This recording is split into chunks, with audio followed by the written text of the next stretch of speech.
This series contains adult language and depictions of graphic violence. Listener discretion is advised.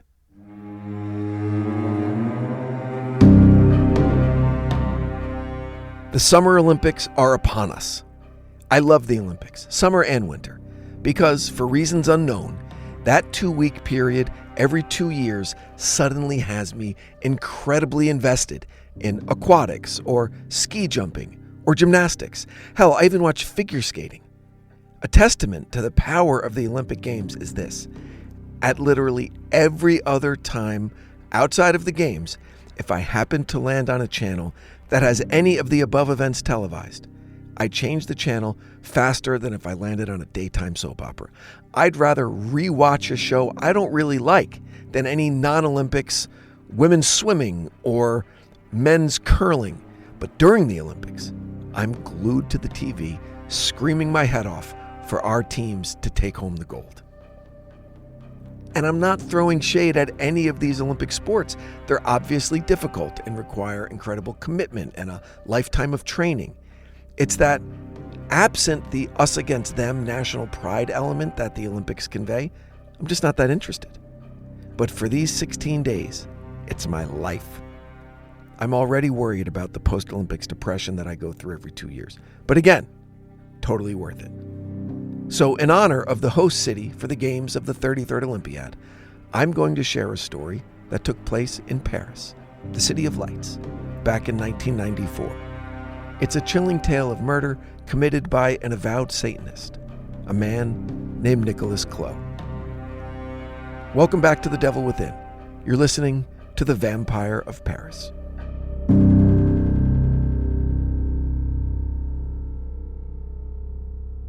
I know. I did a series of vampire episodes last month, but this is way more than a vampire episode.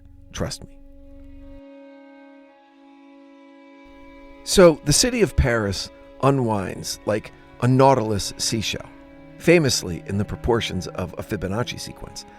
The center of the spiral sits on the right bank of the Seine and contains, among other sites of interest, the Louvre Museum. It then unwinds across the city in a series of neighborhoods called arrondissements. There are 20 arrondissements in total that make up the city of Paris. The Eiffel Tower's in the 7th, Notre Dame Cathedral's in the 4th, and across the city, on the outskirts of the spiral, is the 18th arrondissement. It is within this neighborhood that sits one of the most famous nightclubs in history, the Moulin Rouge. Beginning after the Franco-Prussian War came to an end in 1871, and lasting until the outbreak of the First World War in 1914, was an era in France known as the Belle Époque, or the Beautiful Time. It was a time of peace and prosperity, industrial and artistic growth, and overall cultural magnificence. This was the Paris of Picasso and Hemingway. And right in the middle of all that wonder and freedom and art and money, over in the 18th, two men, Charles Zidler and Joseph Aller, opened the Moulin Rouge. Unfortunately, they didn't quite capture the zeitgeist as they hoped they might, and this was due in large part to the construction of another landmark that you may have heard of that went up at the same time, the Eiffel Tower. But still, the Moulin Rouge captured the cabaret scene in all its glory and led to the invention of the timeless, show-stopping dance called the can-can. Painted an eye-catching bright red, and with the famous windmill on its roof, the club would thrive until 1915 when a fire burned it to the ground. It would be 9 years before the club could be faithfully rebuilt at the same location, and once again opened its doors in 1925. And the club has remained open through Nazi occupation, through the changing tides of entertainment and dance and music. It's played host to the massively influential Eurovision musical competition and seen the biggest names in show business grace her famous stage. The windmill blades and the building facade received a well-needed facelift just this past year, just in time to serve as a worthy background for the Olympic torch as it passed through the 18th arrondissement. The Moulin Rouge also served as the famous location for the apprehension of one of the most chilling serial killers in French history. In early October 1994, the Parisian Brigade Criminale similar to the U.S. Major K Squad, was very busy investigating a string of 7 murders where all the victims were members of Paris's gay community. Gay men as targets of a murderous psychopath had the Paris cops working overtime to catch the guy and restore calm to the streets.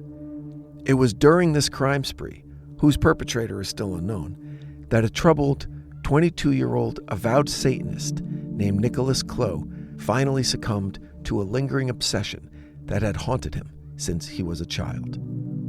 A morbid fascination with death.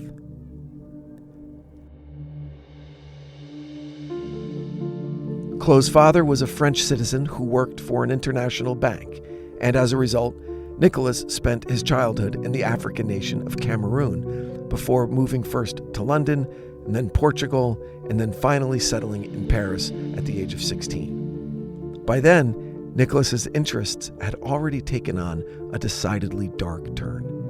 Reading almost exclusively about demons and vampires, werewolves, and the occult, he soon developed a singular obsession with the Sumerian demon Pazuzu. You can imagine young Nicholas's glee when he discovered that Pazuzu was featured in the classic horror film The Exorcist, released the year after he was born. His love of that particular film only made his interest in the occult and Satanism grow stronger. A turning point in the life of Nicholas Clow came with the death of his paternal grandfather.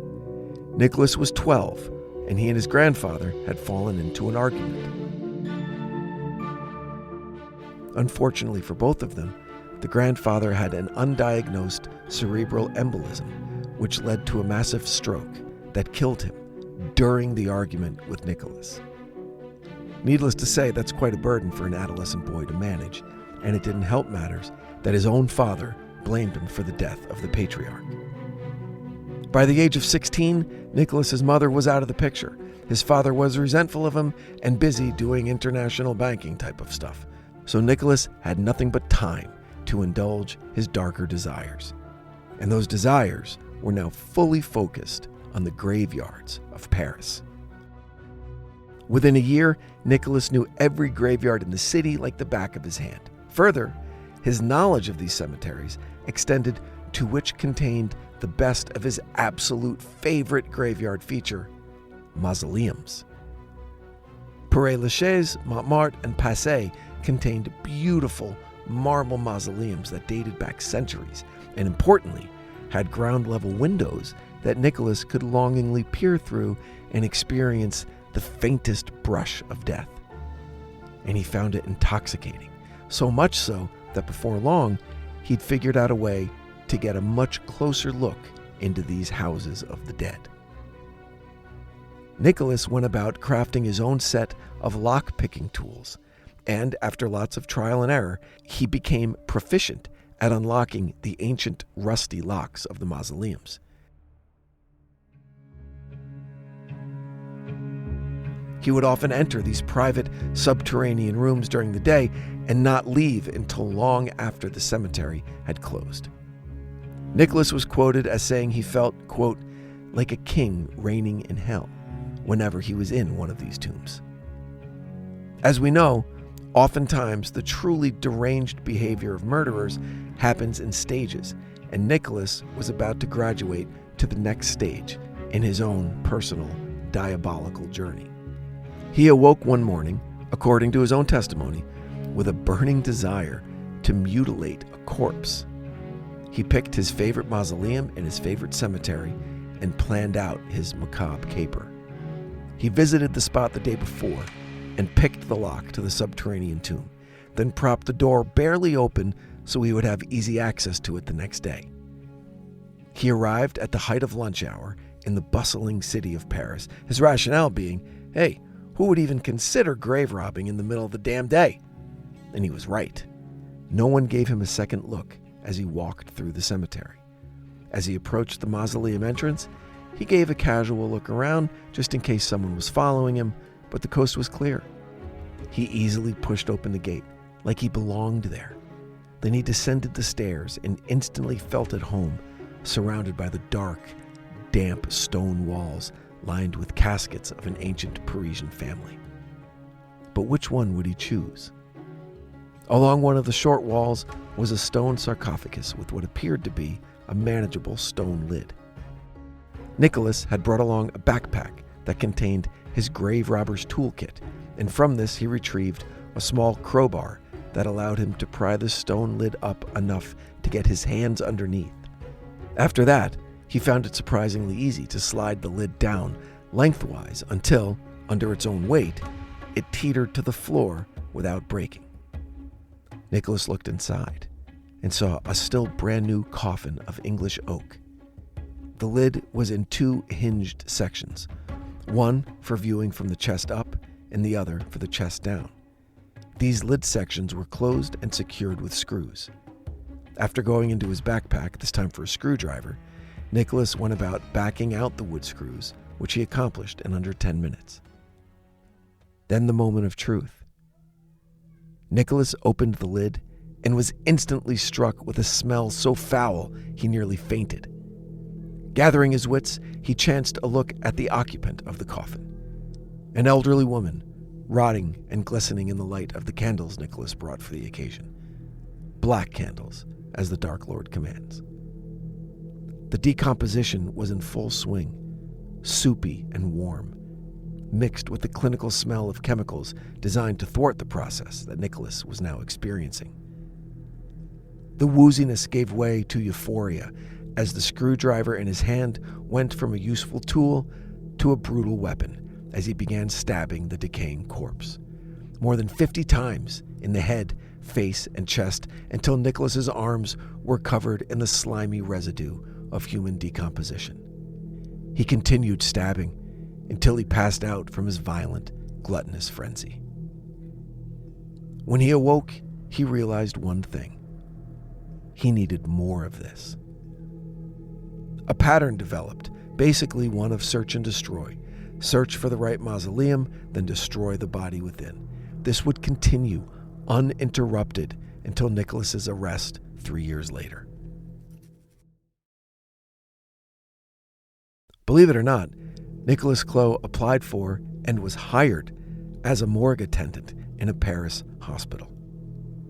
He was led to this after the only mortuary school in the city declined his application. But still, morgue attendant was more than adequate as a consolation prize, and it's doubtful anyone ever loved their job as much as Nicholas loved his. His duties included assisting in autopsies, preparing bodies for wakes, even stitching up corpses when the work was finished. And this work, this incredible job opportunity, gave Nicholas all the room he needed to take his next step, to get to the next level in his ultimate quest for death. And this level was particularly disturbing.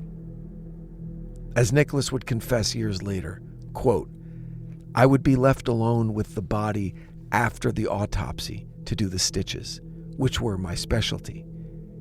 This is when I began eating strips of muscles from the bodies. I always checked out their medical files first. I talked with a butcher once who told me that meat is better 3 or 4 days after death, and this was something I had always dreamed of doing, and I had the opportunity to do it on a regular basis. Sometimes I brought select cuts of meat home with me to be cooked, but my preference was to eat them raw. It tasted like tartar steak or carpaccio. People often asked me what went through my mind the first time I indulged my cannibalistic fantasy. Well, to be honest, I said to myself, wow, now I'm a cannibal. Cool. That's right. His first thought was, now I'm a cannibal. Cool. And it didn't stop there. Nicholas was able to figure out a way to steal unused blood bags from the operating rooms at the hospital. He would hide them in his locker, then take them home, mix the blood with protein powder, and drink it.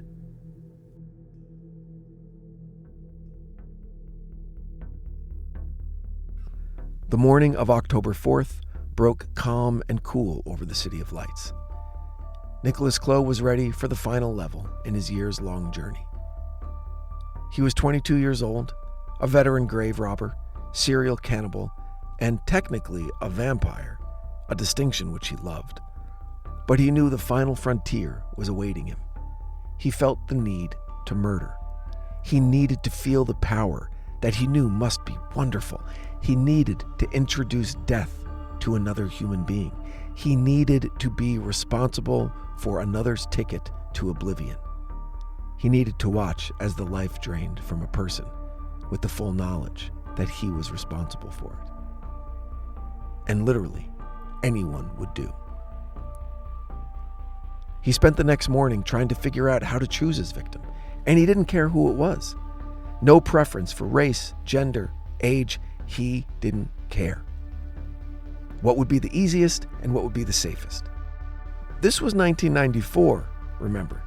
The internet wasn't even in its infancy yet. It was still considered a newborn. But guess what you could do on this barely functioning, glitch-ridden, totally unsecured, original version of the World Wide Web before the invention of the World Wide Web? You could find an anonymous sex partner. Yay, internet. Yay, humanity. In Europe at the time was a service called Minitel. It was a pre-internet online service available through telephone lines. It required a terminal in your house, provided for free from the French government, and it looked a lot like those old bubble iMacs from the late 90s. The Minitel system was designed to usher Europe into the information age, and it did, to a certain extent. But it also got a lot of people anonymous sex partners. So Nicholas fired up his Minitel terminal, and within a few minutes, he had a bite. A guy across town invited him over for sex. Easy peasy, thought Nicholas. So less than an hour later, Nicholas arrived at the apartment of one Terry Bissonnier. Nicholas brought with him a .22 caliber handgun. Terry opened the door and invited Nicholas inside. Back then, it was already commonplace for members of the gay community in Paris to meet up after meeting on Minitel, so Mr. Bissonnier had no reason to be overly suspicious of Nicholas. Terry was 35 years old, a professional living alone, and was out to his family and close friends, but definitely not out when it came to his professional life, and he wanted to keep it that way. Sadly, none of that would matter in the blink of an eye.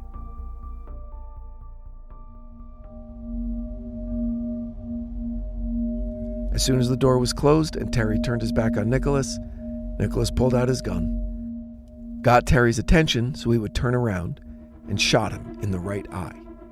Terry collapsed instantly and appeared to be dead. But he wasn't. So as Nicholas fulfilled his Johnny Cash-like dream of shooting a man just to watch him die, he noticed that Terry was still breathing and making what he called weird noises. He was suffering, dying slowly and painfully.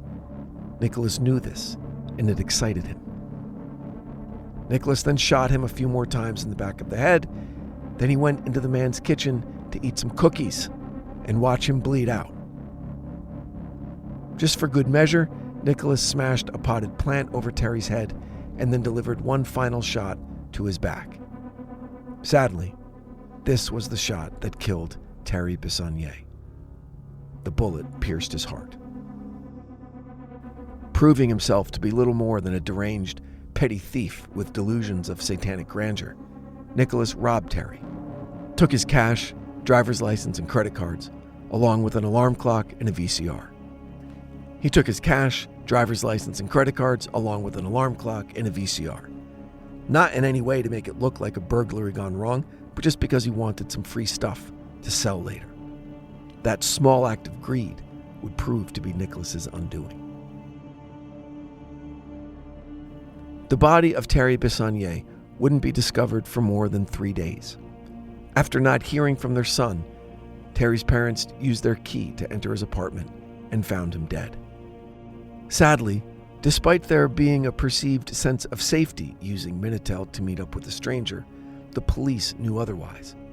Of the dozens of murders of gay men each year in Paris, a large percentage of those crimes began with two men messaging on Minitel. It would be more than a month later when Nicholas Clos decided he wanted a new VCR and that Terry should pay for it. He attempted to buy one using one of Terry's stolen credit cards.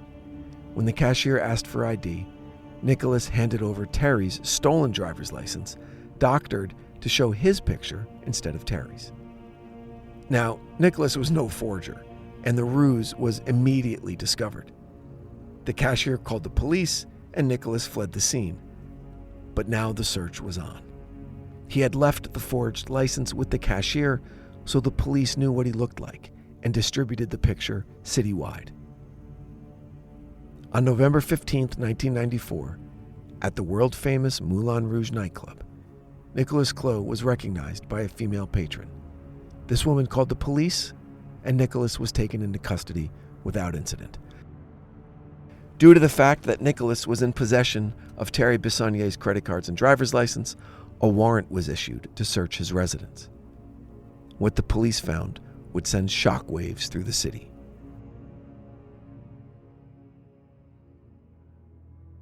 Refrigerated human remains, cremated human remains, a collection of human teeth, collections of blood everywhere, S&M videos depicting extremely violent sex acts, satanic books and literature, hundreds of photographs of autopsies, hundreds of drawings of vampires, werewolves, and demons. And, that's right, a .22 caliber pistol. It wasn't long before the ballistics lab confirmed it to be the murder weapon, and when he learned of the evidence against him, Nicholas confessed to the premeditated murder of Terry Bissonnier, along with a chilling account of why he had such a large amount of human remains in his residence. He confessed to grave robbing, cannibalism, and satanic worship. Law enforcement wasn't quite sure how to handle all of this new information, so they opened a broader investigation into Nicholas Clow. For the next 2 years, Clow was held in a psychiatric prison and evaluated by a team of doctors. It was determined that he had a borderline psychotic personality disorder and also suffered from necrophilia and sexual sadism. But they could detect no disorders that would render him incapable of controlling his actions or from knowing the difference between right and wrong. But in a push for a, quote, diminished responsibility plea that would significantly reduce his potential jail time, Nicholas offered the explanation that he had had an argument with a gay man on the morning of the murder in one of his favorite cemeteries, that this gay man threatened to call the police if he didn't stay away. Nicholas felt threatened and in danger of being robbed of one of the true joys of his life, so, in an effort to gain some measure of revenge, he decided to solicit a random gay man on Minitel and murder him. The ploy seemed to work, as his case worked its way to trial. When the trial began, it was clearly established that Nicholas Clow purposely contacted Terry Bissonnier with the intent to murder him. The fact that he shot him so many times, wiped his fingerprints off anything he touched, and robbed the victim all pointed to Nicholas being aware of his crimes and the attempt to cover them up. And all that points to premeditated murder. But the prosecution wanted more. They believed that the murder of Bissonnier was one of a series of murders of gay men that occurred in early October 1994, and that Nicholas's psych profile fit that of a serial killer perfectly. Despite a mountain of evidence, shocking crime scene photos, and the admission of necrophilia and cannibalism, it all only pointed to one murder, and one murder only. The prosecution would have to abandon their expanded investigation of Nicholas as a serial killer and settle for capital murder, armed robbery, and falsification of official documents.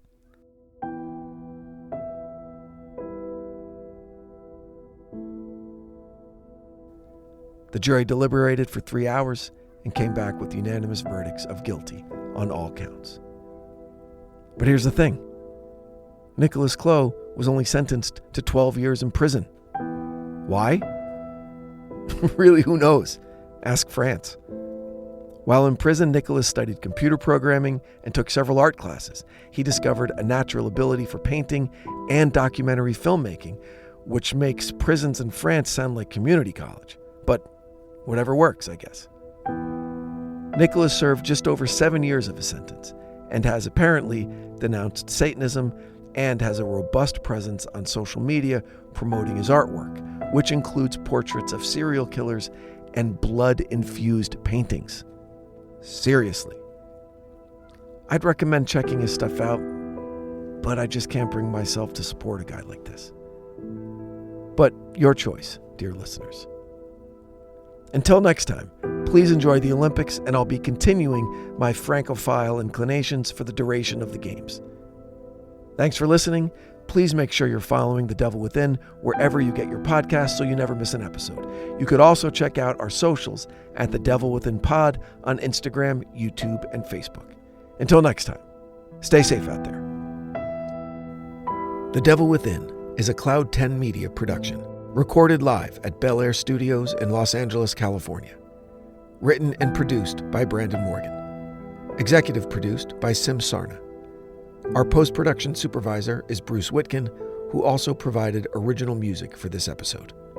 For The Devil Within, I'm your host, Brandon Morgan.